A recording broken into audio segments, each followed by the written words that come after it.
တိတ်ကဝစ်ကျွေးလို့ရှိလို့ထားအောင်တော့ဒီဘဝကိုမင်းတကယ်ကြီးရှုံးပေးလိုက်မှာလားဟာဒုံးဝေးလိုက်တာပေါ့မင်းရှုံးမပေးသေးမရှုံးသေးတဲ့တိုက်ပွဲငါလည်းဖြစ်ခဲ့ဘူးတာပေါ့စိတ်ထိခိုက်လို့မိုက်နေ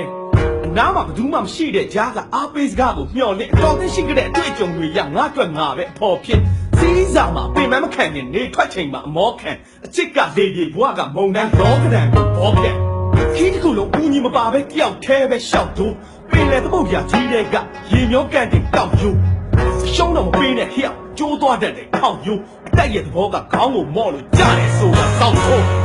ဟဲ့ဘဝဆိုတာတယောက်တည်းတိုက်ပွဲတယောက်တည်းတိုက်ပွဲတယောက်တည်းတိုက်ပွဲ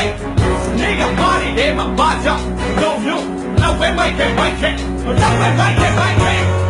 တက်တော့ပြောင်းတင်းရတဲ့နိုင်ဘူးထောက်လိုက်တာနဲ့အရှုံးဘယ်မှာမို့ဖြစ်နေတာတော့တက်တော့ပြောင်းတင်းရတဲ့နိုင်ဘူးထောက်လိုက်တာနဲ့အရှုံးဘယ်မှာမို့ဖြစ်နေတာတော့ဘယ်မှာ